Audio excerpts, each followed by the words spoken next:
FILIT, aici la Teatrul Național Vasile Alecsandri din Iași. E greu să prezinți un scriitor în mai puțin de 5 minute. Bine, e și mai greu să-l faci să se prezinte în mai puțin de 2 ore unui public exigent. Dar asta e treaba lui Marius Chivu în această seară. Și e cu atât mai greu cu cât scriitorul e, cum se spune, unul de top. Pentru că riscul locului comun, al clișeelor și etichetelor, e foarte la îndemână și cu atât mai mare atunci când e vorba despre o somitate a literaturii contemporane. Salvarea vine din faptul că aici, la Iași, publicul FILIT e întotdeauna indiferent de topuri cu lecturile la zi. M-am gândit mult la ce să vă spun în această seară, în scurta mea introducere. M-am gândit la gestul lui Barack Obama din 2001 de a cere un exemplar din romanul Libertatea lui Jonathan Franzen înainte ca acesta să apară în librării. O știre de senzație la vremea aceea, datorită căreia al 4-lea roman al scriitorului american a avut o publicitate imensă.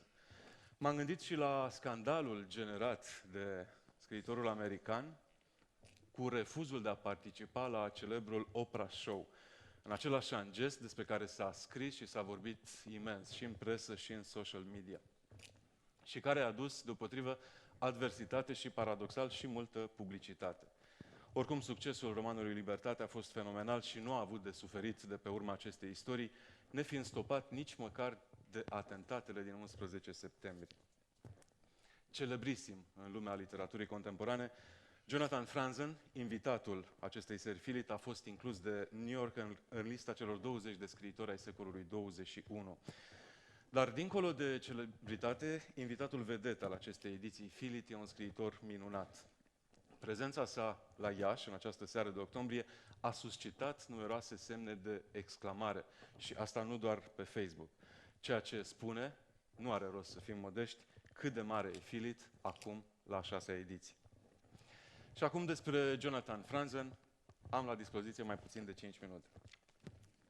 Este născut în 1959 la Illinois, a studiat limba și literatura germană la Swarthmore College în Pennsylvania și la Freie Universität din Berlin ca bursier Fulbright. Până să se apuce de scris, a lucrat ca cercetător în laboratorul de seismologie din cadrul Departamentului de Fizică a Pământului și Științe Planetare de la Harvard. A publicat 2 romane înainte de a deveni celebru cu Corecții, al 27-lea oraș în 1988 și Strong Motion în anul 1992. Corecții, cartea eveniment apărută în 2001, a fost distinsă cu National Book Award, echivalentul Goncourtului american și vândută în 3 milioane de exemplare. 3 milioane. Tradusă în întreaga lume și salutată ca una dintre cărțile far ale începutului de secol, Corecții este o evocare fără menajament a Statelor Unite înaintea atentatelor din 11 septembrie, care schițează portretul unei familii afectate de relații încordate și cariere ratate. A urmat Libertate, apărut în 2010, care a însemnat 9 ani de muncă pentru scriitorul american, o carte care l-a propulsat pe coperta revistei Times și a fost descrisă drept Great American Novel, o poveste captivantă, tot despre o familie în război cu ea însăși și o radiografie a dezamăgirilor vieții americane contemporane. În 2016 a apărut Puritate, o frescă acerbă, deși cu accente comice, asupra civilizației numerice și absolutismului moral al tinereții. Jonathan Franzen a mai publicat și 2 volume de eseuri, How to be Alone, 2002, generate de moartea mamei sale și eșecul unei căsnicii, și Further Away, în 2012, numele unei insule îndepărtate aparținând de Chile, Masafera, pe care scriitorul a vizitat-o pentru a depune acolo o parte din cenușa bunului său prieten, David Foster Wallace. Este un colaborator constant al revistei The New Yorker, a primit Whiting Writers Award în 1988, o bursă Guggenheim în 1996, premiul Berlin al Academiei Americane în 2000 și New York Times Best Books of the Year în 2001. E pasionat de birdwatching, observarea păsărilor. În 2013 a scris în National Geographic un articol cu titlu de poem despre uciderea pentru hrană a păsărilor migratoare. El se numește Last Song for Migrating Birds. Jonathan Franzen spune că meseria de scriitor i-a dus mult timp liber.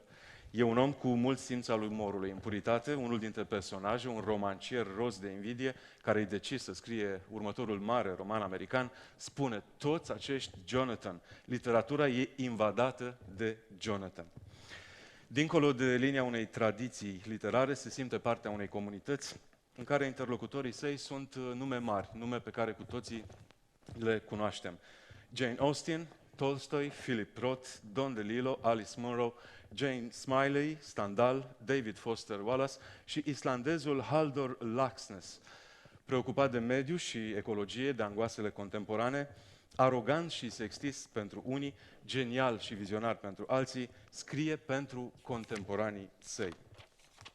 În limba română, cred că știți deja acest lucru, editura Polirom a publicat în colecția sa de literatură, traduceri din literatura universală, Biblioteca Polirom, coordonată de Bogdan Alexandru Stănescu, 4 ediții ale romanului Corecții, în traducerea Corneliei Bucur.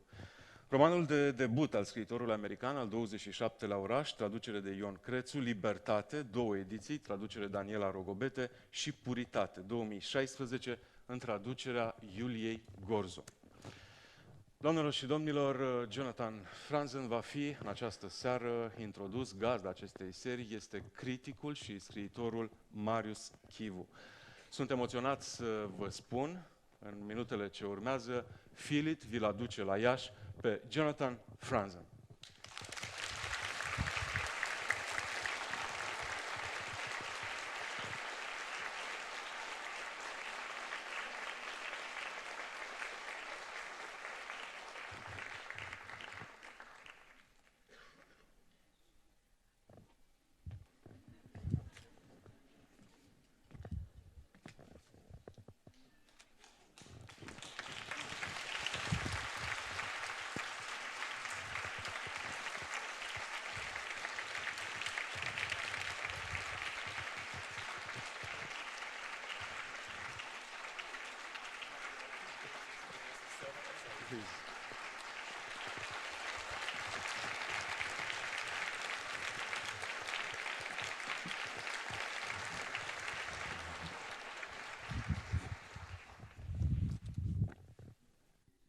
I sat on the microphone.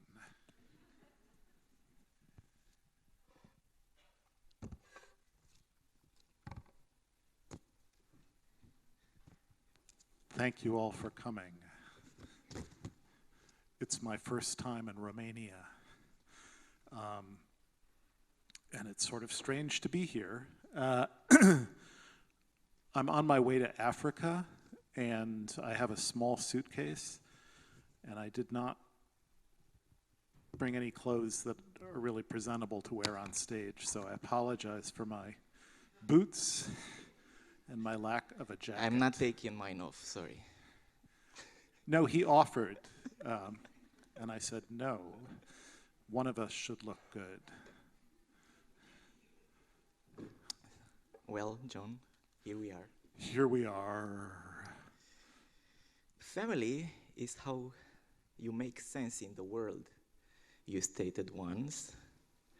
But you also said that you have a very powerful experience of it, even though when writing, there were many reasons to resist being autobiographical in fiction. Yet the details were so meaningful not to write and to use. How did you resolve this impossible equation given the fact that all of your novels have such a big family issues, sometimes through generations?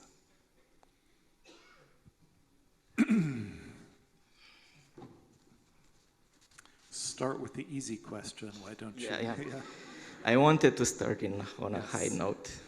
So, do you compose on a computer? Do you like to work in the morning or the evening? And why do you like birds so much? Sorry. That's a question I must erase that question. Yes.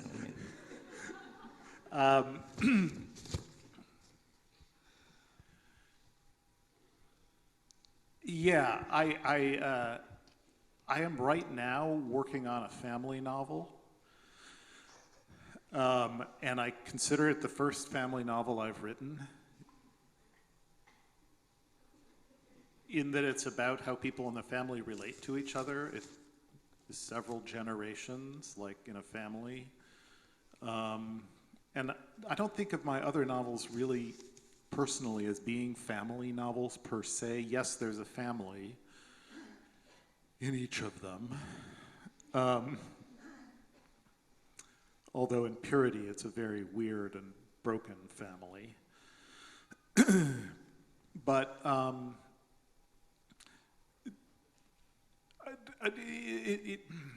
so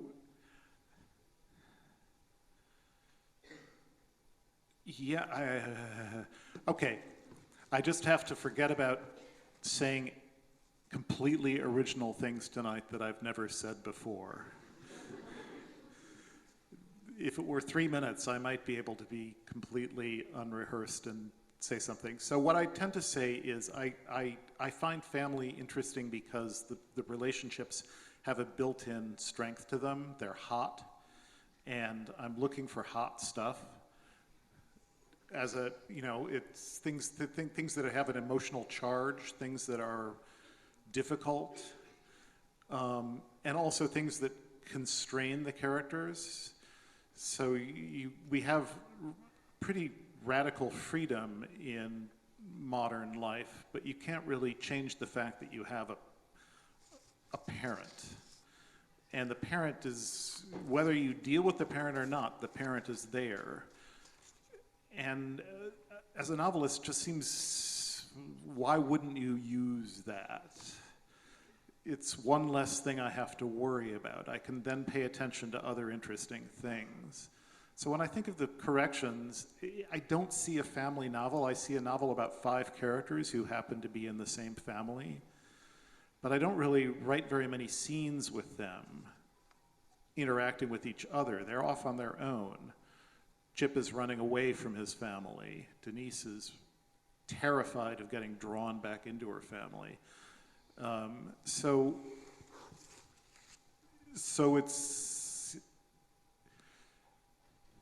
I'm not sitting down and thinking, how can I find a new way to describe my own family? Because I've never really tried to describe a family. So it's been rather easy to avoid the autobiographical thing. I come up with an idea for a character, and then it's just, well, what if that's his sister? Well, that's interesting. Suddenly it's kind of alive to me, because families are interesting, and sibling relationships are interesting, and I've just found something to write about with these 2 characters who are otherwise unrelated by making them siblings. So, yeah. And to write a big character, I have to find myself in them. So this is a terrible admission, but it's all autobiographical. But it's not descriptions of other people in my family. It's just me over and over again. Am I making some sense? Or am I simply avoiding your question? Well, we have a whole night in front of us. You take your time when you write a novel.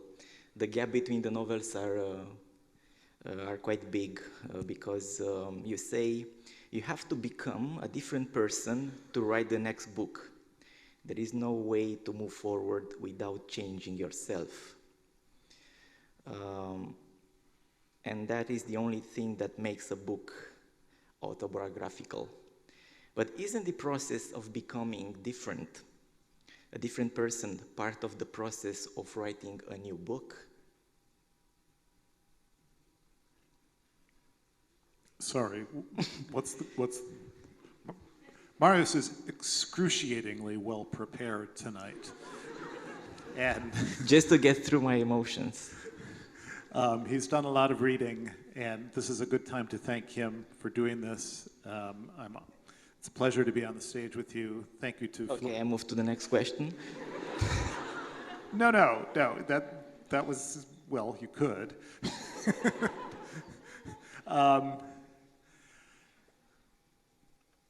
So what is it first, you changing or book writing and then you changing? do you feel sometimes that writing a book changes you? Absolutely. To take an example, my first two books were one kind of book. And then when I was trying to write a third novel, I thought, I just want to do that, but longer and better. And in the meantime, my life had kind of blown up. My marriage had come apart, which was ultimately a good thing. My father was dying, and then because it took so long to write the book, he died. And then because it took so long to write the book, my mother also died. So you're free now. So I was liberated, yes. I didn't have to worry about them being upset. They had already been somewhat upset by the first two novels. It was a terrible thing. They did nothing but give to me all their lives. They were so focused on their children. They gave and they gave and they gave. And even by dying, they gave me a gift. At a young age, I was not 40 yet, I suddenly had no parents to worry about. I couldn't disappoint them. I couldn't embarrass them. I was sorry because the success of the corrections I think they would have enjoyed. They would have been happy. It would have made them happy to see that I had succeeded. So I missed that, but it was mostly just a gift. Anyway, there was all this stuff happening right in front of me, and meanwhile I'm thinking, big social picture, big social novel, issue, and oh, here's another issue I hadn't thought of. We're gonna have to add another 100 pages to the book to include that issue. And I didn't want to be the smart kid who knew everything about all the issues anymore because there was something more important going on with me. So I changed, and then I had to find a novel to write that dealt with what I was. So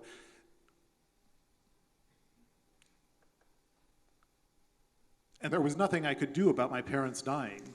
My writing my books did not kill my parents. They died of natural causes.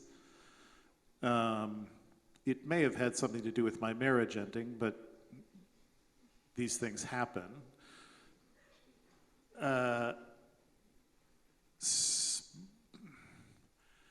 So I would say it is actually the life, but I don't know how much I've changed since I wrote Purity, and I'm nonetheless embarking on this new novel. The only way I've changed is that I'm 4 years older. Everything else in my life, and I've moved out of New York, I've become a Californian, but those are little things. And so maybe in this case, I feel like I came across I thought I was done. I keep thinking I'm done. After Freedom, I thought I was done. There was nothing left. And then I found some stuff. And then now I've found some new stuff, and I feel maybe in this case that it's changing me, because what I've found is from my childhood, and I thought, there's nothing left in that.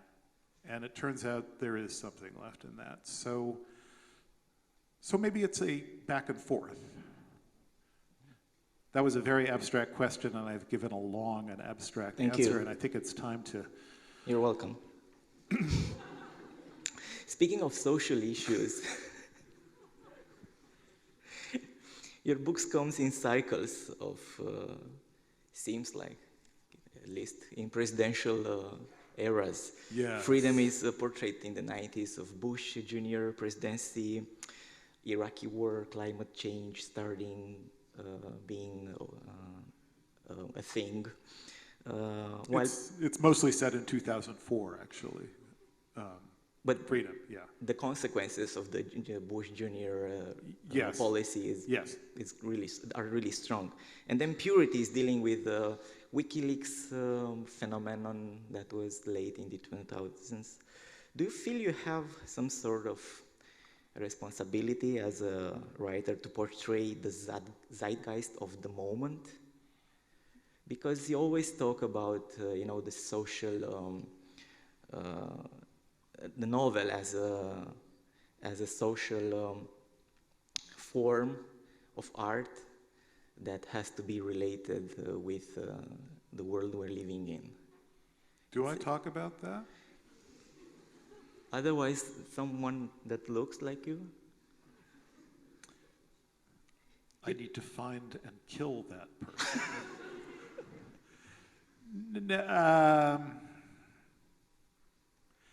It's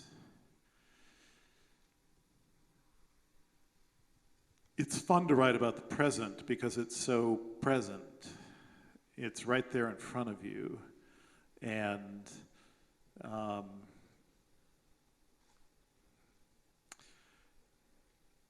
I have thoughts about whatever moment I'm living in, and it's nice to let that inform the fiction.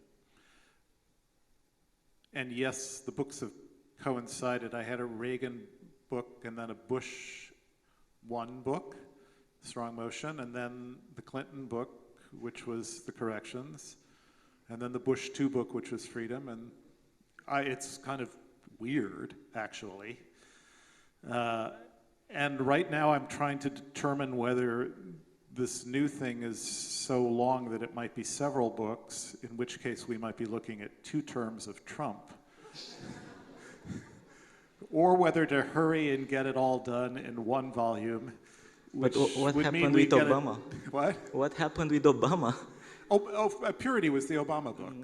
Mm-hmm. Yes, there were 2 terms. Are you doing this in order? It's not like I'm following a rule here. Are you doing this in order to get read by the presidents of the United States? No, I had my moment with that, and I loved being read by Obama, even though I think he had more important things to be doing. I feel as if the zeitgeist is so well covered by daily media of all forms and it's being very, very well recorded. So the novelist has nothing to do, and plus the novelist is always behind the times. If I finish my book tomorrow, it'll be a year before it's out, and if I try to be up to the minute, it's hopeless. So really it's just, to get back to the same theme, just like family is kind of a lazy writer's subject, because it gives you all this stuff without your having to pay for it. Mother, son. Well, that's an interesting story. Tell me more. It's like all I had to do was say mother and son, and suddenly there's a story there. It's easy, and it's easy to set some of my books in a present that is recognizable because I don't have to be looking up, was there a train between this city and that city in 1971? Because I know where the trains are now. So it's easy. And yes, I do pay attention to the world, and often the stuff that really matters to me, which are the personal stories of the characters, they will have a social dimension, but that's again, kind of an easy way to make the thing richer. It's not the purpose of the writing at all. It's not an intention.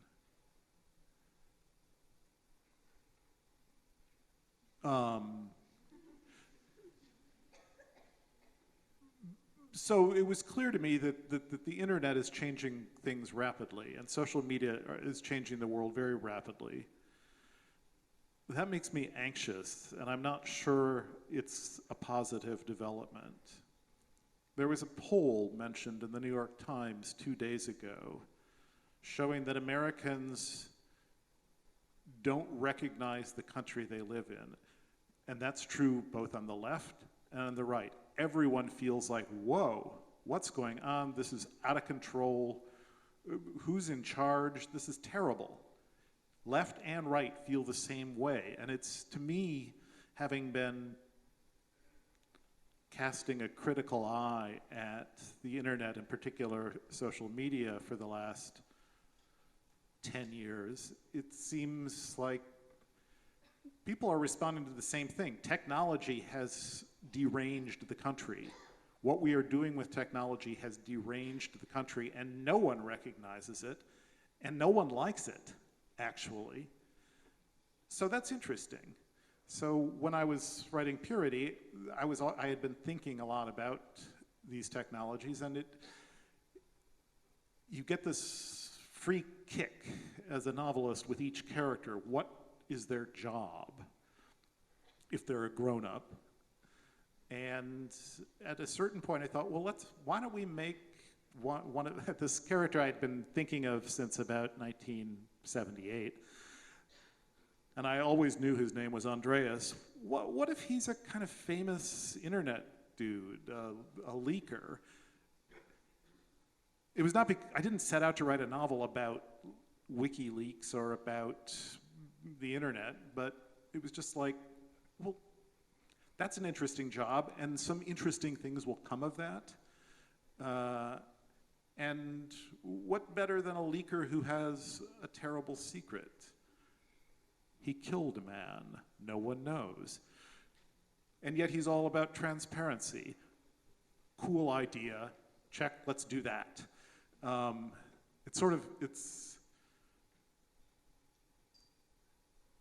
feel as if my answer to every question is at some level that I'm doing it because it's easy. It's just like I'm following the path of least easy resistance. For you. Yeah. We are living in these times you're describing on social media, where we get all the information very easy. We live in a world of abundance of information, actually, but also where we have to be very careful not to mistake fake news for information. Which, by the way, don't you think that fake news is somehow paying an homage to fiction? Did you say stealing a march? Did you say stealing a march? I didn't. Oh, so sorry, what did you? I was going to say that is a serious, unusual idiom. It exists in English, to steal a march. Mm-hmm. It's a military term when you march all night to catch up with another army, and you surprise them. You've stolen a march. Mm-hmm. But you didn't say, what did you say? I didn't. What did you say? Nothing, actually. No. I said that it looks to me that fake news seems like an homage. Homage. Okay. From French. Yes. We have the word of in English. Fromage, an homage to fromage. Fake news, the fromage of fiction. So, in this world of social media and abundance of information and fake news and proliferation of channels of sending messages and the virtual world who seems to challenge the reality, do you think we still need novels? And why? I need them. As a reader, I need them. And there are still people, probably quite a few of them in this room, who feel they need novels. Possibly all the more, precisely because it's so noisy. And yes, you can't even trust the news. It might be fake news. It might have a bias so extreme that it could be seen as by the other side as fake news. And it's all hard to resist. You keep pressing the button, updating every 60 seconds. What does it all mean? Well, you don't have time to figure out what it means, because there's something else 60 seconds later. For me to pick up a novel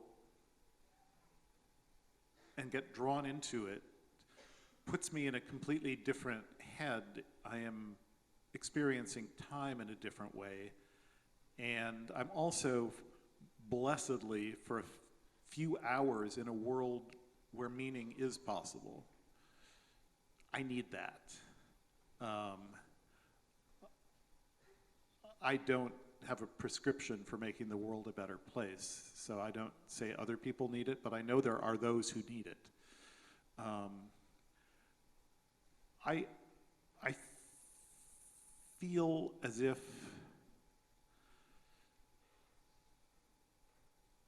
people may become so disgusted with what technology is doing to them that there may be a resurgence of the wish for quiet and for things that require a longer attention span. Because you really cease to have a self when you spend all day interacting with this man-made product that is the internet. There's no time to have a self. There's no time to stop and think. No time really even to get to know yourself, because you're so busy creating a self to show to the world and consuming these other products, these produced selves, these fake selves. I don't know. I kind of think that I'm enough of an optimist that I think people are hungry for novels without realizing it. Well, what if people don't want to think anymore, don't want to find themselves? What if it's funnier not to do it, just to lose yourself in this net of electronic devices? If I had the sense that people were happy, I would have no problem with it. How can you tell people are not happy? They are self-reported not happy. It's reached the point, if you talk to, there's a lot of cigarette smoking here in Romania. I'm a long-time smoker myself. There's no judgment there. But I remember when I was finally quitting cigarettes, I hated them so much. But I couldn't go an hour in the morning without becoming incredibly anxious if I didn't get one.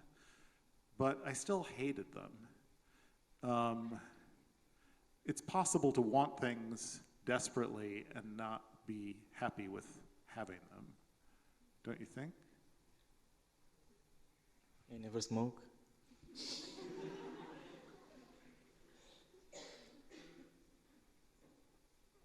I don't know what to say to you. Do you have any vices? Have you ever been addicted to anything? I'll tell you later. Okay.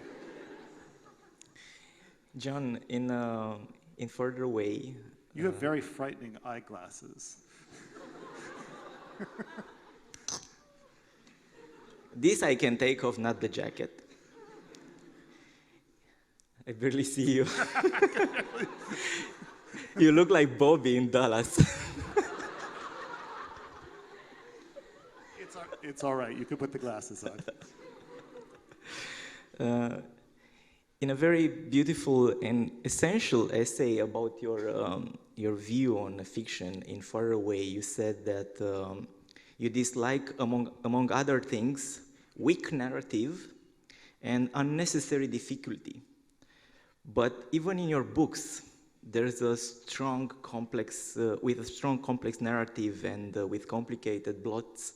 Sometimes they become quite hard to read not for everybody, but for some of the readers. So I'm asking this, how can you find the right balance between the amount of information that you put in your books, because you've been sometimes criticized for the detailed history and geography, for the lists of products, for the many references, cultural references.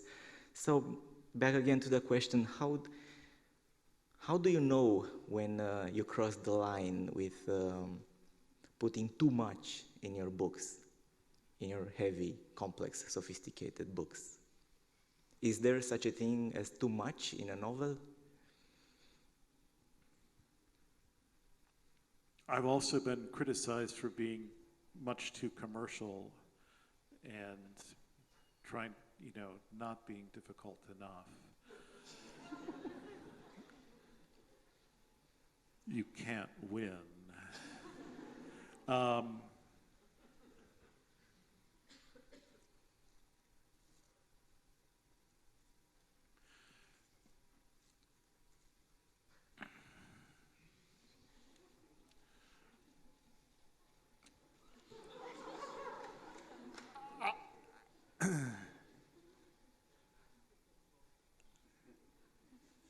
To me, they seem just right.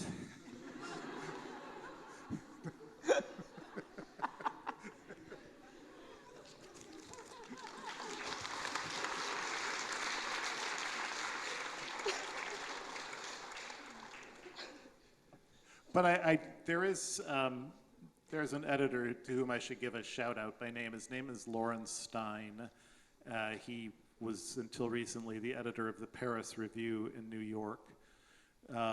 And he read the corrections and freedom and purity, and he had a few suggestions, but mostly the reason I've asked him to edit my books is that he reads with a pencil, and every few pages he puts a little bracket around a sentence or sometimes several sentences, faint little pencil bracket. What he means is, try it without this. And he's pretty good. I am that editor myself, and have in the same way, in games with a clock, you have there's a mental clock in your head, like you've got to get the play off. And I mostly know when to try to speed things up. I could go into more detail. I'd better not, because I'm getting impatient. So I think it's just part of a developed instinct that the fiction writer has. And it's not for everyone. Sometimes people say, I wish you'd said more about that. It has happened. I don't know. I think they're just right. Well, if I said about your critics that were complaining about who are these critics? What are their credentials? I have a list with them. They're not few. So, and the others that are complaining about your commercial success, there is a bit of paradox here. Your big, heavy books, being widely... My lightweight and fun-to-read books that are long. Sorry, I'm just pushing back. It doesn't, I mean, your novels... I'm just frightened. If you've never read my book, you might think they're big, heavy, but they're terribly commercial. They really concede too much to the reader's wishes. There are pages and pages of chemical experiments with solutions and words I didn't get in Romanian. In corrections. You know what? I read the corrections now, and there are about 100 words that I would get rid of. They're fancy words. I was showing off. I was still young enough that I felt I had to show people how smart I was. And I agree. Thank you. I should not have used some of those words. I imagine your books are not... But go on. I interrupted you. No. I said, I imagine your books are not easy to translate because of your beautiful but long sentences and long paragraphs. And I want to pay an homage to one of your best translators. I'm talking about Julia Gorzo, who translated the Purity. And I asked her if she has a question for you. And I'm going to read her question. So it's not mine, this one. She says, I remember Purity as a highly attractive, contrasting mixture of an easy read page turner and a monumental jigsaw-like structure. How much of that structure was well planned in advance and carefully controlled in order to achieve that effect of no effort, quick-witted prose? That's awfully nice, and a big thank you to her myself. I have such great respect for and gratitude to the translators, particularly in what is a small market. I'm grateful to Polyrome for publishing my books. I know that by the time you've paid a translator some semblance of a living wage, it's hard to make any money on foreign fiction. So every respect there.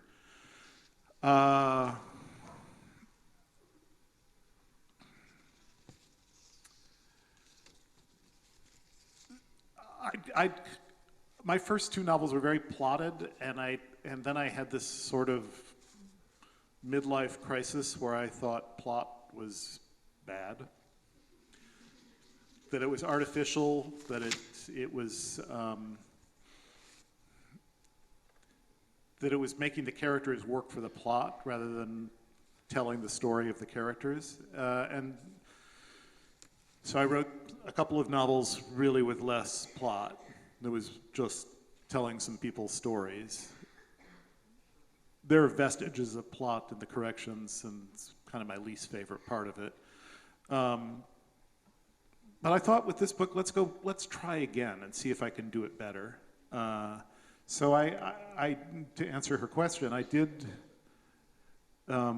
had in mind more of a plotted book. Yeah, I did. And you can't work it all out in advance, because then you feel like you're just, as a reader, reading, just some mechanical thing. Oh, isn't it beautiful how that little watch works with all those gears fitting together?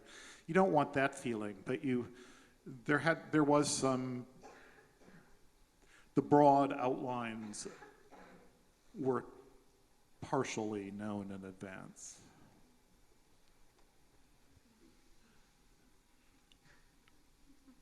Did you change during the process, the structure? Yes, I mean, the structure is... Because it's not just like, going back and forth, through generations. It's just switching, there's alternative voices, and there's, for example, in, where is that? In Freedom, there is an autobiographical voice of one of the characters that is doing a self-therapy through writing her own life. And all these tricks and changes of the narrative voices. Honestly, the Purity came out of 20 pages I wrote when I was trying to write Freedom. I wrote a scene where a divorced couple are getting together once a month and having a lot of sex. And I wrote about the ex-husband going out to New Jersey to take a walk in the woods with this woman he hates and who hates him.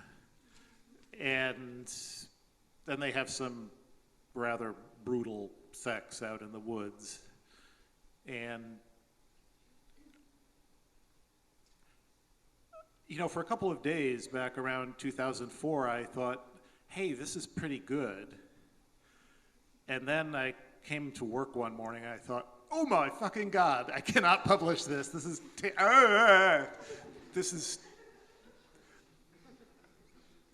So I put it in a drawer, and it stayed in a drawer for nearly 10 years. And then like I was casting around for something new to do with my life, which was a novel. And I looked at these pages and I had the same feeling, which was, oh, these are kind of good. There's a good voice here, followed by, oh my fucking God, I can't publish this. This is terrible. And plus, it looked like it was going to go on and get worse. So I decided to build a very elaborate box for that material, because I thought if you start out reading about that couple, you're just going to run screaming from the room or down to the bookstore and ask for your money back, because it was too intense. It couldn't, and too,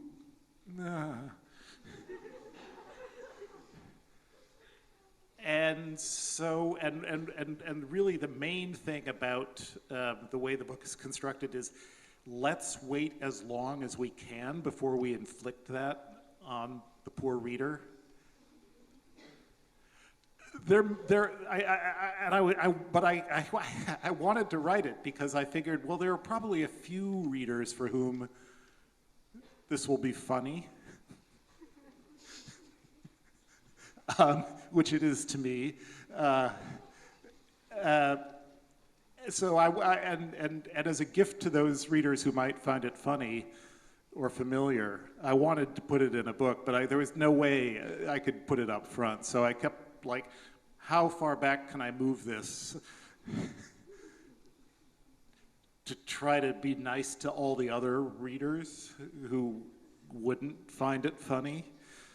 And that's how that was really how that structure came about. Do you consider yourself a funny writer?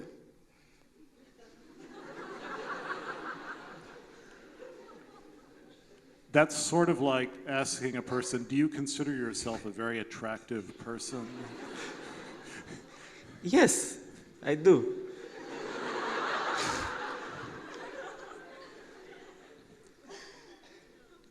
Marius, do you consider yourself a very attractive person? I have my moments. I have noticed that when I read aloud from my work, people laugh. And then sometimes people come up afterwards and say, everyone was laughing, but you were reading something terrible. This is horrible. People are in pain. Why are other people in the audience laughing at this? So I have some evidence that the work is funny.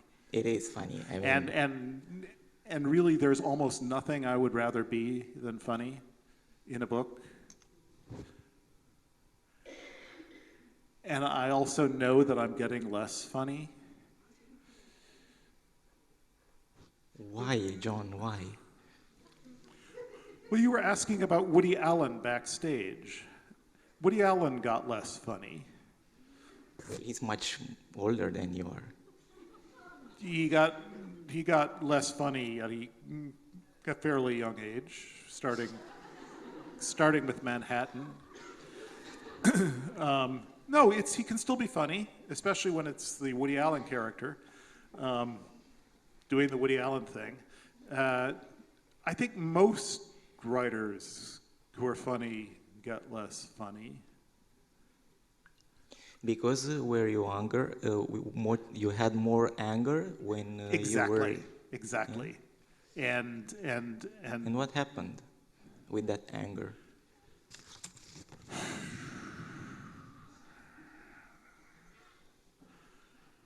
Sometimes I worry that I just buried it, and it's all in there, and I'm suppressing that anger. You know, it's like a rock band. On their first albums, they're really, there's the rage, there's stamina, there's, and then they become you too.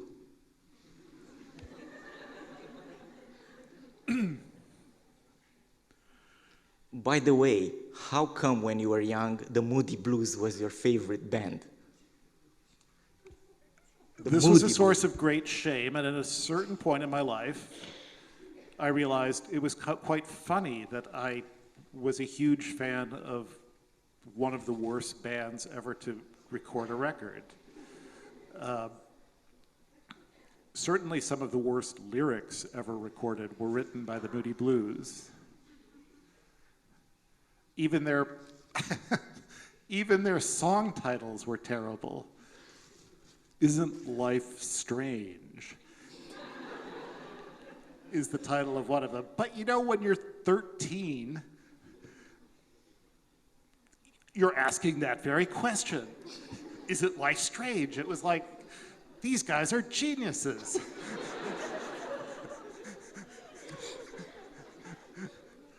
I would practically cry. And indeed, one of the lyrics from that very song is, it makes me want to cry, cry, cry.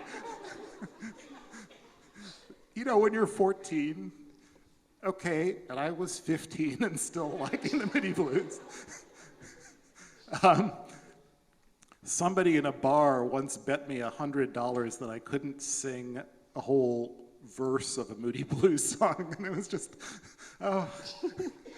Poor guy. Poor guy. I said, which song, which verse?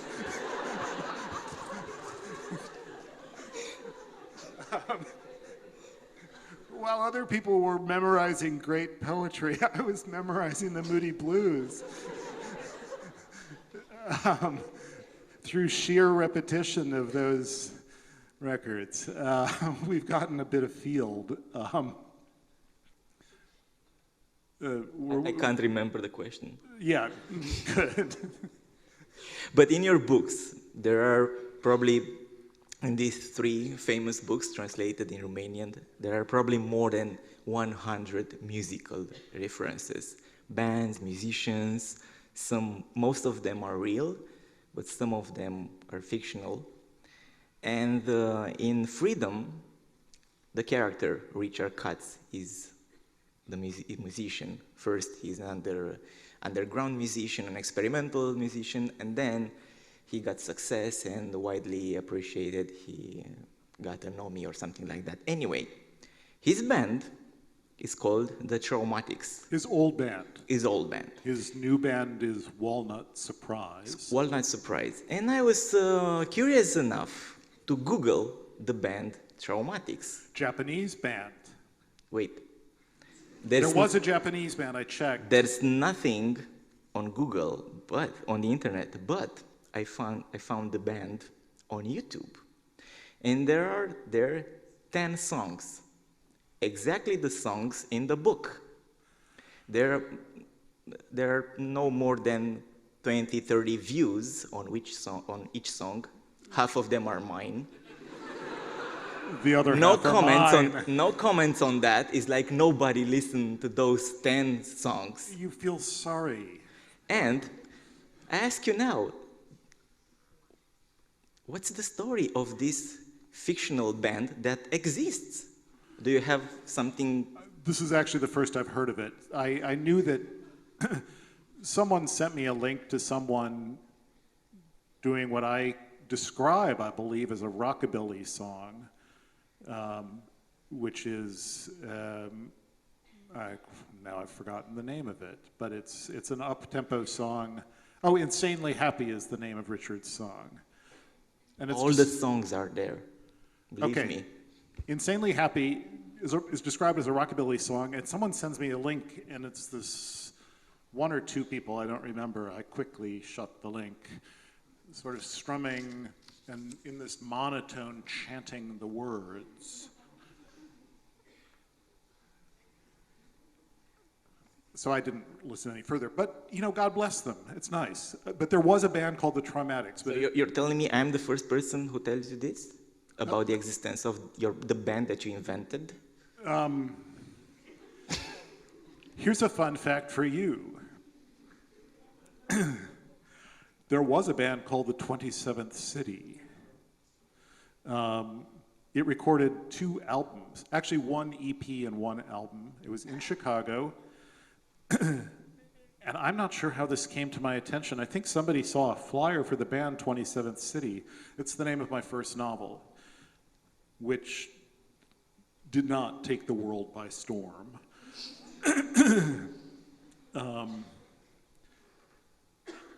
And I was in a very low place. My father was very sick.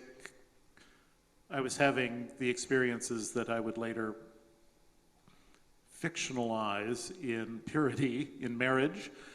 And I was so excited that somebody had named a band after my book that I wrote to them. And said, can I buy your records? And they wrote back with in this terrified voice saying, "Don't sue us."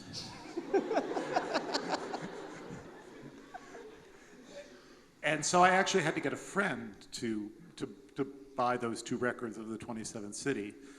And I think, just in terms of sound, I suspect they sound a lot like the Traumatics. It was, it was the early days of kind of, it was a sort of slacker, sort of slint-like stuff. But they don't sound as experimental as you describe in the book. They are quite indie. Yeah.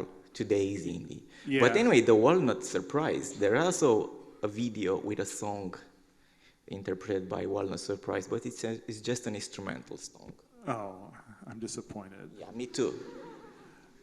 Anyway, from music to birds. Did you notice I put my bird socks? Look at his bird socks. And he described that as a parrot, which It tells is. you... No, it's not a parrot. It's a Brazilian bird. It's a toucan. Yeah. I'm not going to ask you why do you love birds, but I'm going to ask you, when did this passion started?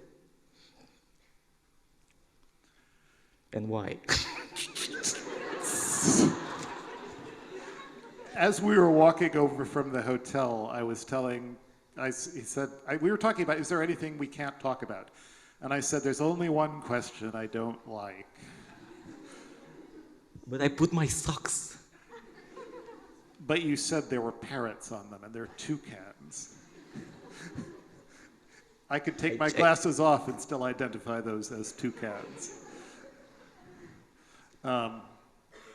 Toucans, very, very cute.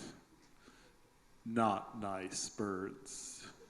Those long, beautiful bills, really good for reaching into other birds' nests and eating their eggs. Super cute birds. Not nice. That's the great thing about birds. They're not nice. But they're also not deliberately cruel.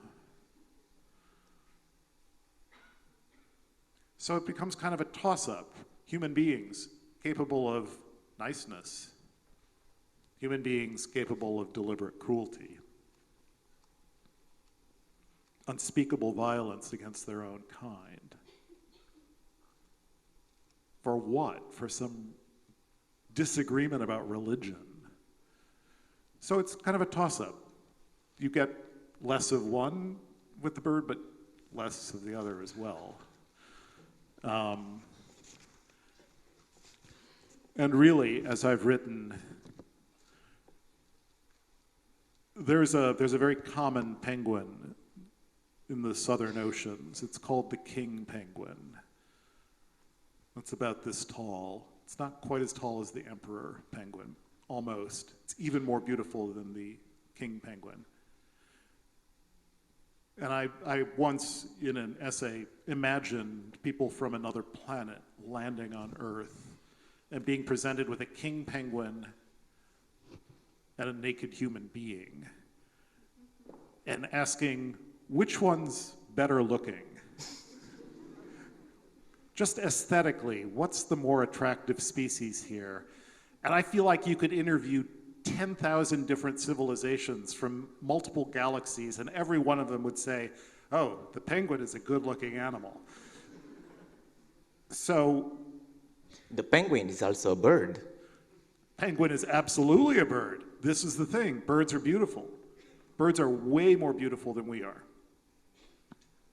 Not as nice, but way more beautiful. They're super not nice. They're killing machines. I mean, if you spend some time looking at birds, some of them are sweet. You know, Saint Francis of Assisi really liked the larks because the larks are dull and brown like his friars, his monks. And they just go through agricultural fields picking up seeds. Vegetarian. Most birds, if you sit and look at them, all they're doing all day long is finding something to kill. So, when you do bird watching, you like to see the killings?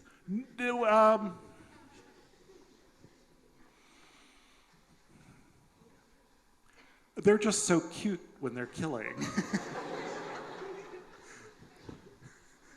They are. Like, okay, I can be a little sentimental about birds, and I have a favorite bird. It's called the California towhee. It's a big sparrow. It's what you would call a bunting. What's the word? Do you know the word bunting? No.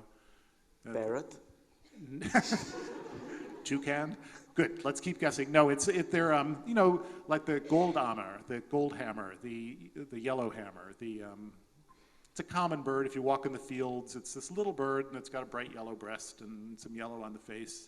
Anyway, that family, it's a member of, and it's a small brown bird. Doesn't look like much, although if you look closely, it is very, very, very beautiful. But you have to look with binoculars because from a distance, it just looks like a dull brown bird. Anyway, it spends all its time hopping back and forth. It goes, you know, sort of like this, and it's kind of scratching in leaves. Super cute. It's like it's doing yard work. It's like it's a, you know, it's just, and I being sentimental thought that it was a vegetarian bird, but birds don't jump back and forth in the leaves looking for seeds. They're looking for animals, small animals, bugs, worms, that kind of thing. Where was I going with this? But that it makes it, I still love watching towhees do that because that's what towhees do. It's like they have one personality trait, or maybe 3 personality traits, no more. Human beings, I don't know about you, but I have more than 3 personality traits.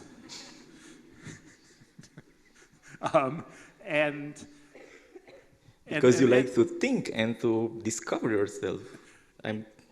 So just to finish here, sorry, you got me. You asked about birds. I'm going to talk about birds. So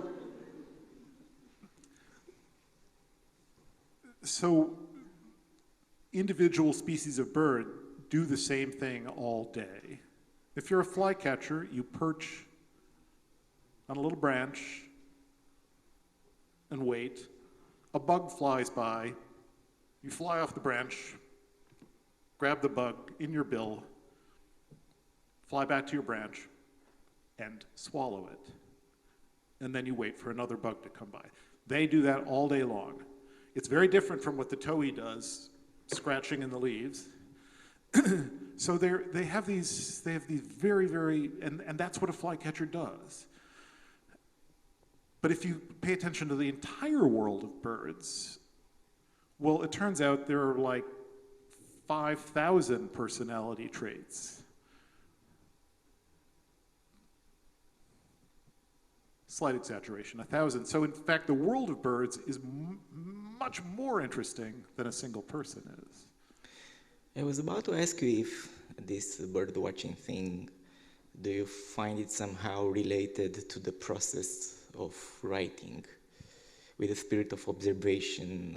But I guess you somehow answered me. No. No, it's in competition with writing. I could go bird watching. That would be fun. I could sit in a dark room and write about really unpleasant subjects. Mostly I choose the latter, but no, they're very different. You know, I have a surprise for you. I talked about you to the ornithological Romanian association, and they gave me... Am I in trouble? No. They gave me a box with 5 pins, one for each of your novels, with pins with birds, European birds, that you cannot find in America. Here it is. This is very, very sweet of them. Actually, the box is mine. I had a watch in there, but...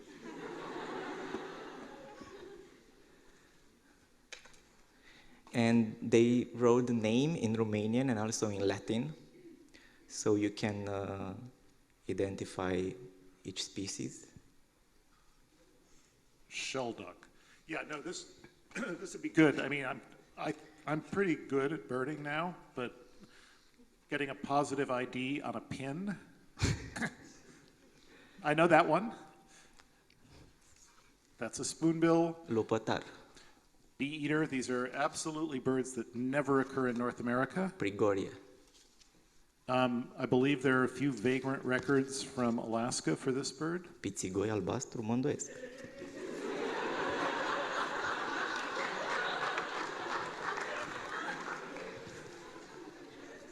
And the European kingfisher, which is the Pescăruș albastru. lovely little thing. A killer, though. Mulțumim Societatea Ornitologică din România. Thank you to them. This is really great. This means a lot to me. If you put those in your bag, I can get my box back after the show. Listen, getting back to literature. You beat me to that joke. Writers are always asked who are their influences, and I know you hate this question, and you did write a beautiful piece about it. But my question is, did you ever get the impression that yourself, you reach yourself that point of greatness, that you start influencing others? And Oh, yes, I could rather precisely pinpoint the day when I became an influential author. I believe it was early 2002. I had a special feeling when I woke up that morning. I looked in the mirror and I thought, okay, I got it. It has happened. What about this? Do you think you have something really, really special that can really influence others?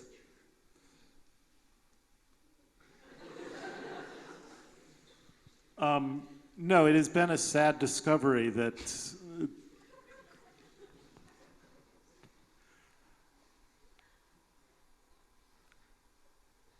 I had the wrong idea about myself. I actually have friends, many friends. Some of them I've had since, in one case, 1964 is my the longest friendship. Somebody I knew in kindergarten. Although what he remembers about me from kindergarten is my saying, I'd rather not play. Which goes to my point, which is I always thought, well, you can't have friends if you're not likable. But apparently, when I am myself on the page and in public, many people don't like me. So I don't know if I have any. I almost worry that if I try to champion something, I'm doing more harm than good because it's, oh, Franzen likes that.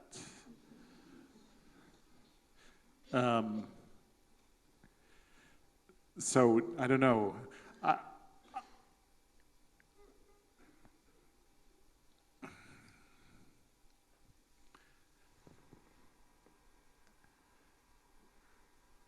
Honestly, I think what I have is, I'm really serious about this bird thing.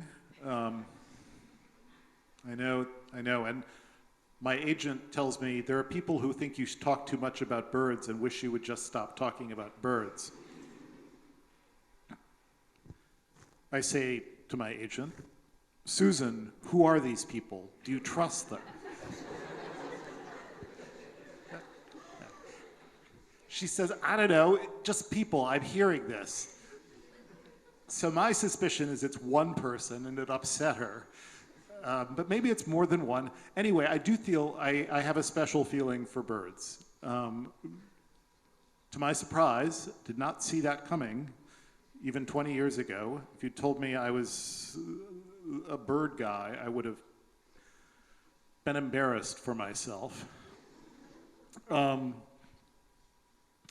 because I also have some visibility as America's most disliked writer.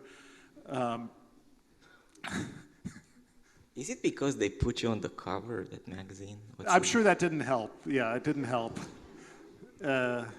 A nice photo, though. So I just to finish, I do feel like I have some special responsibility to speak up on behalf of the natural world and birds in particular. If I have anything to offer that's unusual, that might be it. Probably there's a thing with really special authors. You know, Nabokov loved butterflies. Butterflies. Yeah. You know, I just got an email from Amy Tan,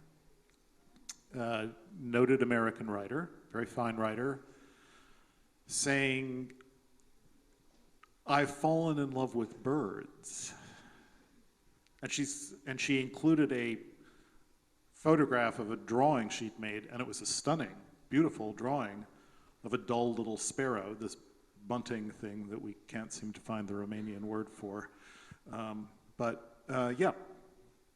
Did you read Lori Moore's Birds of America? I did, but she's not a bird person. Really. Really. You can tell. Well, I know her, yeah. She's not a bird watcher. Okay. But yes, I'm familiar with that Lori Moore work. Let's get a little bit serious, and we have another funny moment after that. Okay. There's a sense of permanence assured by print books, you said once. So there was a great discussion 15, maybe 20 years ago with electronic version of the books, e-books. There was a huge panic in the publishing world that the printed books will slightly disappear. But that didn't happen. The rise of the electronic books was stopped at some point, and not more than 10%, as I know. I think it's a higher percentage in the US, but it did plateau. Mm-hmm. And maybe even slightly decline. Do you have the same impression that printed books are here to stay for quite long? Again, in this time of reading other stuff on iPhones or on tablets, it's hard to carry with you such a big book, especially yours, in printed versions, I mean.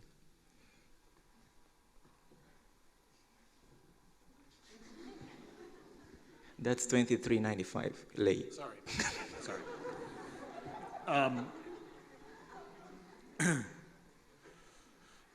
I'm wearing my tight pants anyway. So I'm going to Madagascar on Sunday night, and I'm carrying printed books even though they're heavy. And even though I need to bring a number of them because I have some long plane flights, and the idea of being on a plane without a book is just terrifying to me.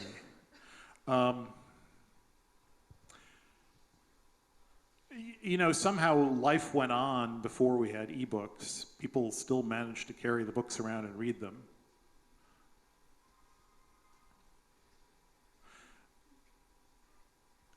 Yeah, I think we'll have printed books for a while. And I think the more serious a reader you are, serious meaning that it's sort of a religion for you. It's something you have to do. and it is part of how you make sense of the world. I think for a person like that, you want the substantial thing. You want it not to change. And the problem with the screen, the e-readers or reading on a phone, reading on a phone,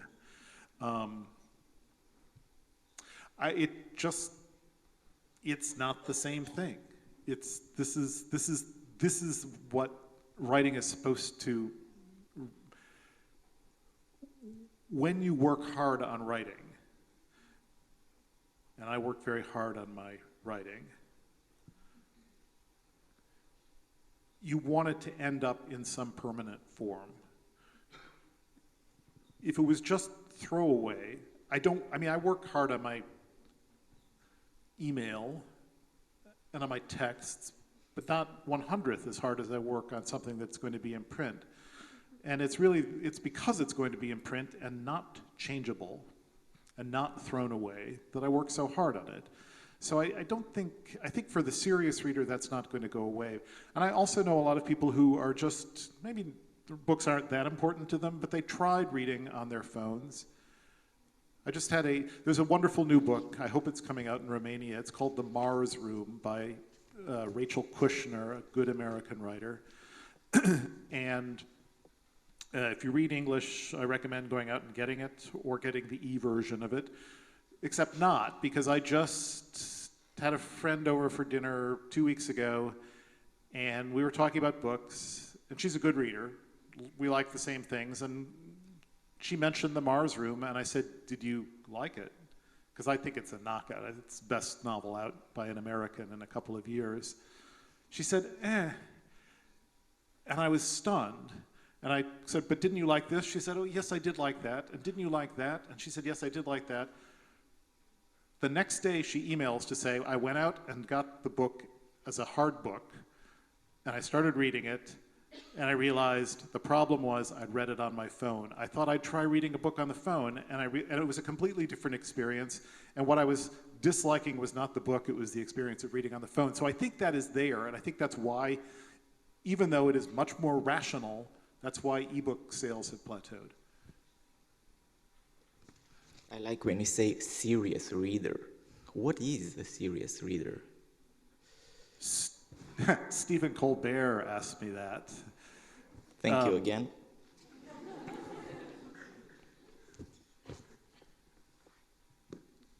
He was making fun of me even more than you are.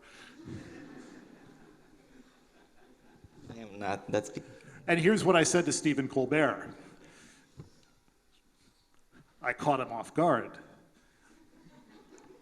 I said, a serious reader is my friend Will, who's been in prison for 15 years. And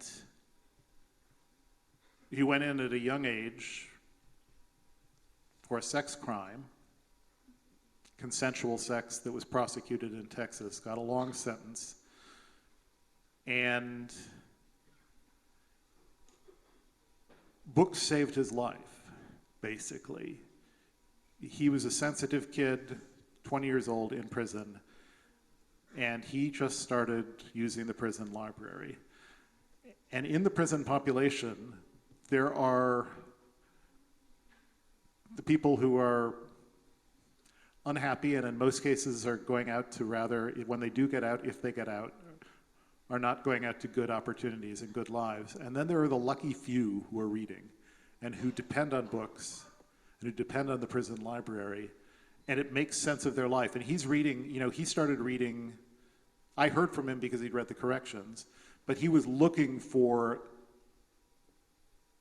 the most disturbing fiction because, and there's plenty of it. So he liked David Wallace because David Wallace is very, very disturbing writer.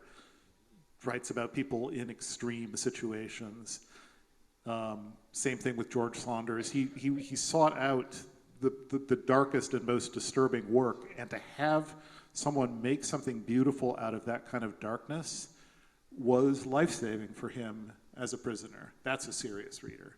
somebody who depends on books, basically, because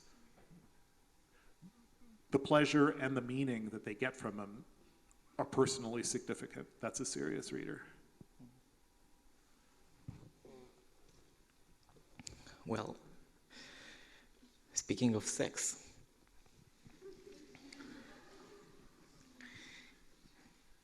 you know, oh, Will is gay too, by the way. You know, tomorrow and the day after tomorrow, we have a national referendum where people are asked to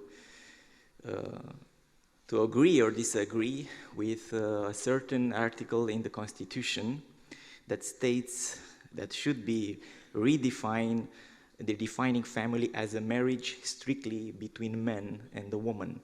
And in all of your books, there are many sexual affairs and many different takes on sexuality. Even a lesbian affair between still married Robin and divorced Denise in Corrections, right? And but also there are some beautiful closeness between some of your men characters, and I'm thinking impurity between Andras and Tom, and in freedom between Walter and Richard. But never a scene, a homosexual scene. And I was thinking, did you ever cross your mind that you want to do it, you might do it? Why didn't you? It's just a general question about homosexuality. I'm looking at the floor because Marius mentioned beforehand that he was going to ask that question, and that's why I mentioned that Will is gay. I would stay home for the referendum myself if I were Romanian, needless to say.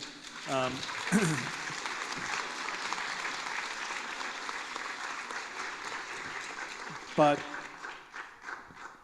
then I'm one of those depraved city folks. There was a gay sex. There was a boy gay sex scene in my first novel, but along with about 300 other pages, it got taken out before the book was published. I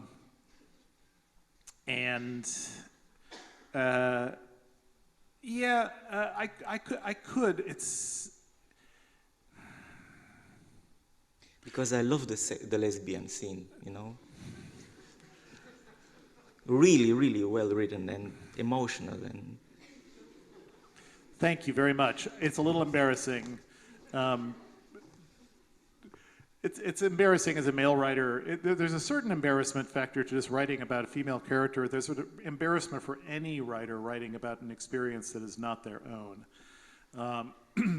And because some men like to watch lesbian sex videos, there's a sort of extra kind of queasiness. Oh, you're writing a lesbian sex scene. So when it's like, yeah, I hope it was okay. Here's the thing.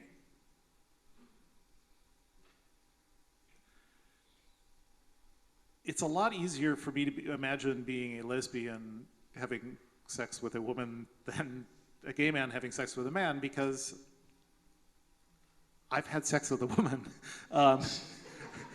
And I know what it's really like to want a woman, to really, really, really, really be attracted to a woman. I know what that's like. So it's a rather easy step for me. There's a point when Patty in Freedom asks Richard if he might be gay. And I think his answer is something like, I have no interest in kissing Walter, if that's what you're asking. So yeah, I'm very attuned to a certain kind of homoerotic element in close male friendship, and have, it's actually in arguably all of my novels, but there's Chip and Gitanis in the corrections, so it's a thing I'm aware of. But my problem is that I don't feel like kissing Walter, so it's harder. Even though Richard seems... Who knows what Richard is? He's an asshole, by his own account. Dacă aveți întrebări, cred că voluntarii sunt printre noi și vă pot da hârtiuțele să scrieți întrebările. Sunt? Da? I'm asking audience to write their questions for you. Oh, you're writing them. Okay. I heard the word pregunta. I have one more question for you, and then we get questions from the audience. They will gather on piece of paper, so I'm doing a selection if there are many. Thank you. In each one of your novels, there's a big planetary problem that must be solved, or that is making people cringe. There's, Walter, he's a really environmentalist. He tries to save the cerulean warbler, and he's worried about overpopulation, and there's the thing with the global warming and stuff like that. But if you could put an end to one of the world's problem, but one only, what would that be?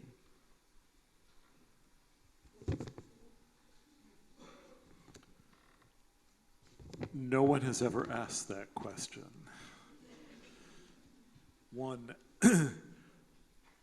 I was in the green room backstage, lying down before this, just resting. For some reason, I was thinking about Ceausescu and how he knocked down all the churches. And I was thinking... Not all, but a lot of churches and other old buildings. And for some reason, I was thinking, what would it be like to be a dictator? And whatever I thought my country should do, it would have to do. I was literally just thinking this. And the thought that popped into my mind was, I would like to stop sprawl. So, which is to say, low-density development of land, which is a huge problem in the United States. We have a lot of land, but it's not used very well. And as a result, there's not much left for the natural world. And I was thinking, well, it'd be nice to, God, if I were dictator, I could just say, look, stop doing that. We're going to draw a red line and no building beyond that red line. There's plenty of land within that red line. Just build up a little bit and it'll be better. People won't have to drive their cars as much. We'll just make them all live in a city. And I was imagining everyone nodding and saying, okay, sir, we will do that. And then I was wondering, well, why would they be doing that? I would have to be doing some I'd be having to make a lot of deals with criminals, violent criminals, in order to have that absolute dictatorial power. And I thought, because I was just lying there on the floor of the green room, I thought, well, say I'm dictator because I have a superpower. And always for me, when I think of superpower, it's a choice between flying and being invisible. And I was kind of imagining which would be better for a dictator. And at first I thought being invisible, because I could go and kill people and get away with it rather easily. The problem there is that I would have to kill people, which not appetizing. So I thought, well, but if I could fly, then it would be this simple thing where I would just appear in public And people would say, hey, do that thing again. And I would just kind of rise up off the ground and fly around a little bit. You know, my dreams when I'm flying, it's like I'm surfing. I don't get high up in the air. I'm not like, you know, I'm right off the ground. It's just, it turns out that I can just, or I'm sitting in a chair or lying down. It turns out, God, it's so easy to just, I don't get very far off the ground, but I'm completely levitated. I'm completely off the ground. And I thought that would impress people. Did you think all of that back then? Yeah, weirdly, I was just thinking about this. So I was trying to imagine how do I get from being able to do this little thing where I fly, and people can see me fly, to having the power to say, no more development of wild land. And I realized, well, if I could do that, there would have to be a religion. Because I'm defying gravity. No one else can do that. So, and then I'm kind of imagining, well, then that would mean there's a cult. And But that was happening in the last 2,000 years here on Earth. well, exactly. There have been cults, although no one has flown. But when you were a kid, did you also have these kind of fantasy dreams with you having superpowers? Yeah, no more than any other kid, I don't think. Maybe less. Did you have imaginary friends?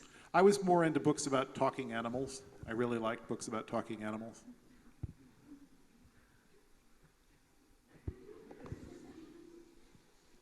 Avem întrebări?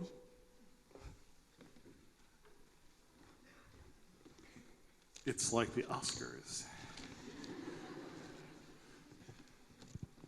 And the winner is... So,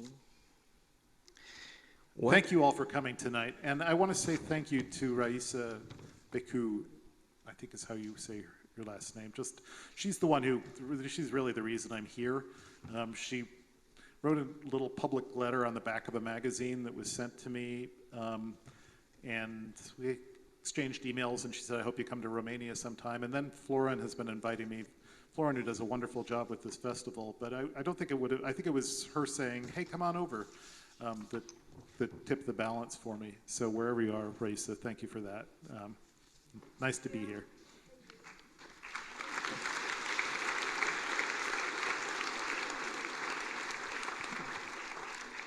So, with which one of your characters would you like to have a coffee in a sunny afternoon?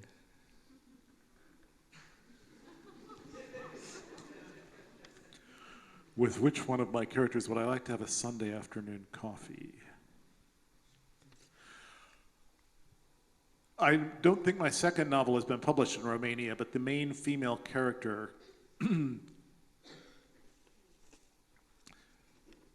I was so intensely in love with that my then wife was very jealous of her, and I had dreams about this character, but I never got to meet her because it was a made-up character. Although now I have coffee on Sunday afternoons with somebody who kind of looks like her. At least as I imagined her. So the character Renee, there, that was an embarrassing question. Thank you again. I've just thanks for coming tonight. I've just read the two texts in Further Away about David Foster Wallace, and it seemed that your feelings have changed about his death and legacy.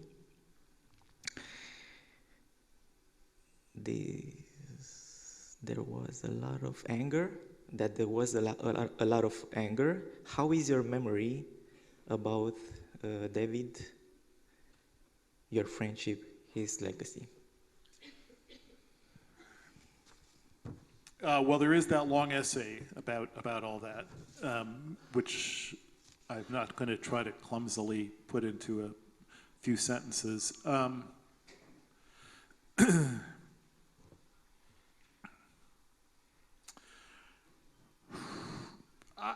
I don't think anything has changed. I'm still sad, I still miss him, but I still am very angry at him.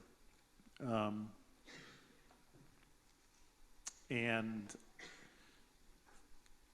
I'm a good friend of his widow, and I'm his other good writer friend, and they feel the same way. We, loved him, but he had some problems, and the way he killed himself, it's hard to get over. What is your biggest fear? Heights. I don't like heights, high places. As a writer. Sorry, there was a parenthesis. Oh, as a writer. I have this terrible fear of having to write on a cliff.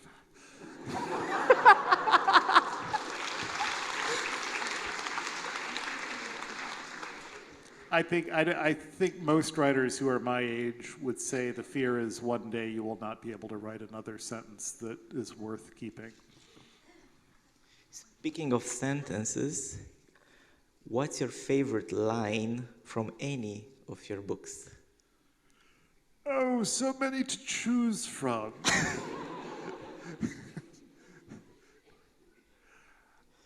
What's your biggest joy as a writer?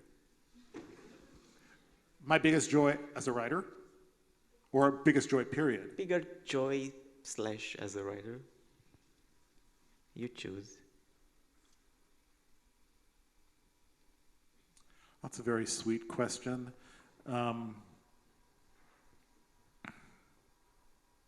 Just to go back to the previous question, there is one sentence that I worked on for a week.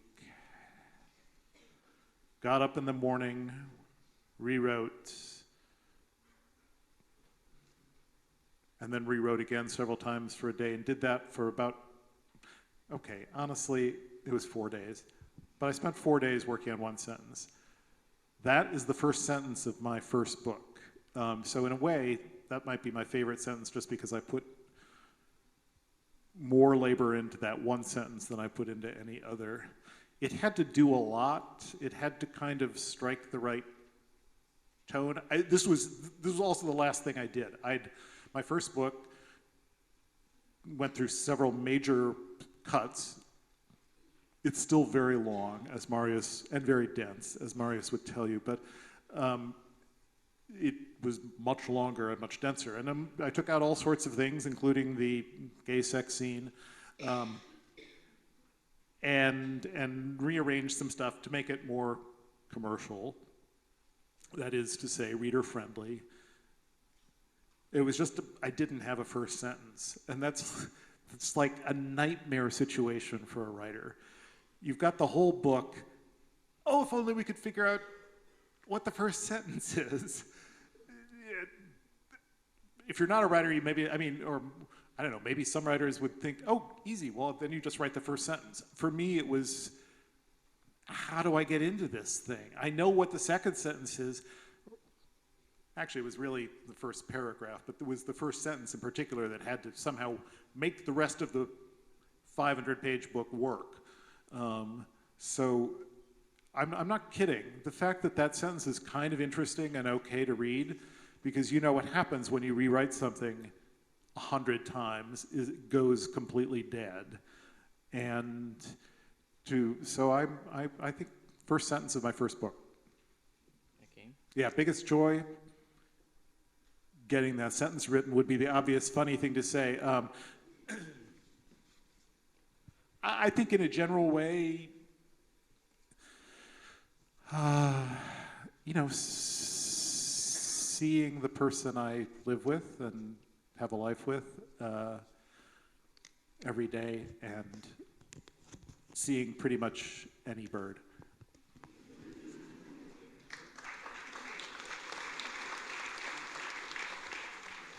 I know this one, but you have to tell it again. What is the origin of your name? And how do you pronounce it? Jonathan is a biblical name. He was David's best friend in the Old Testament. Franzen is a Swedish name. In Sweden, they spell it with an accent over the E, and they pronounce it Franzen. Sort of. My father's people were Swedish. I think there's some Norwegian in there too, although it was all the same country at the time. The first time I went to Sweden, my father said, "Oh, you should look up my cousin Sven. He lives in Linköping, a city of, I don't know, 150,000 in southern Sweden." So we got the phone book. I was staying with a college friend who was Swedish. We got the phone book and we looked up Sven Franzen in Linköping, and there were like 6 of them. So it's a common name. And we called them one by one.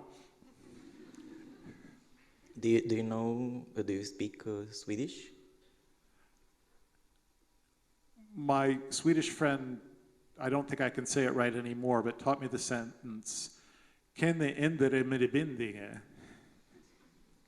Aha. That's all I can say. John. It's if you're skiing, it means, "Can you adjust my bindings?"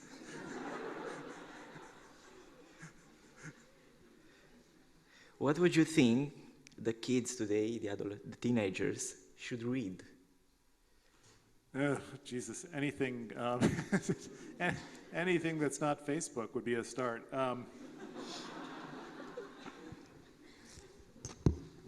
It's a tough one.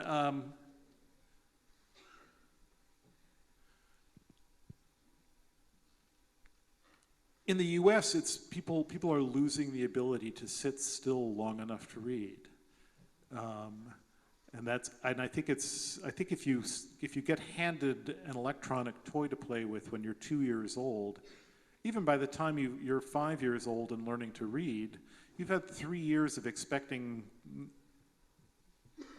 to have your optic nerve stimulated constantly and your ears stimulated, and it's hard.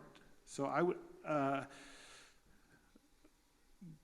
Really, the answer is anything that requires more than 1 minute of concentration.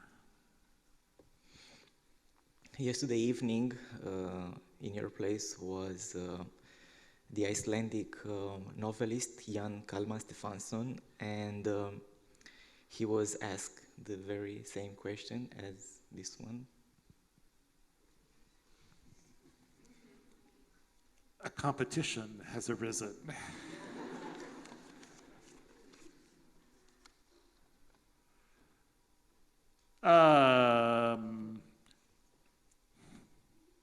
What did he say? I wasn't here. I was just arriving last night. Question is, are you happy?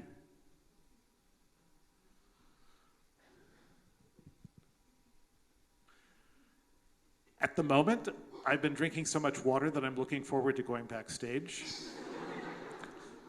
So my happiness is not perfect. I also have this terrible anxiety that I said 15 wrong things in the last hour and a half, and that we've also gone on longer than we should, and we really do need to stop.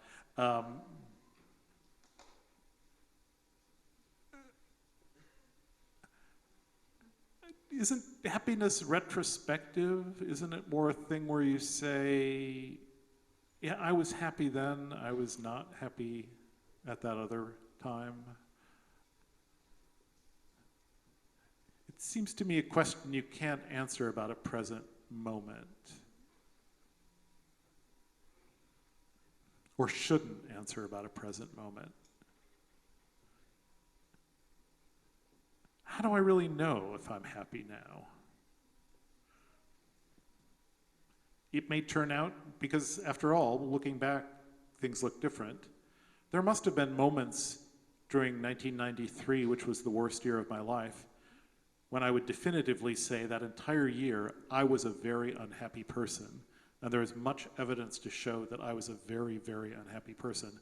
There must have been times during that year, had a friend over for dinner, we had a bottle of wine, we were having a good time. If you'd ask me, are you happy? The correct answer was no, because underneath, not happy at all. Really, really miserable. So I don't think you can ask it about the present moment. But I think there's a good chance I will look back on this year as a happy year because I started a new novel. And those are the good years. That's when I'm happy. John, I love your books, obviously. Thank you, Marius. And now I love you. I love you too, Marius.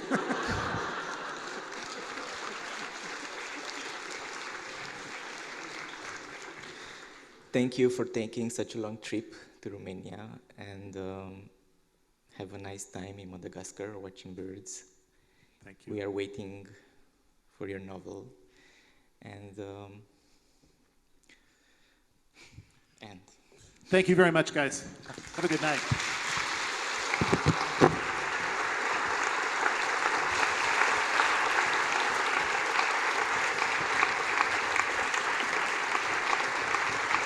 It was really intense. Thank you. Jonathan Franzen, doamnelor și domnilor, și aplauzele dumneavoastră. A fost intens, într-adevăr. Un foarte scurt anunț. Urmează o noapte albă a devoratorilor de poezie la Casa Filit. 50 de poeți români, dacă tot am vorbit despre roman în ultimele 2 zile. 50 de poeți români, într-un dialog moderat de Claudiu Comartin, Cezar Paul Bădescu, Cosmin Perța și Radu Vancu. Vă mulțumim! Noapte albă la adevărat poezie. Vă mulțumim, ne vedem mâine seară!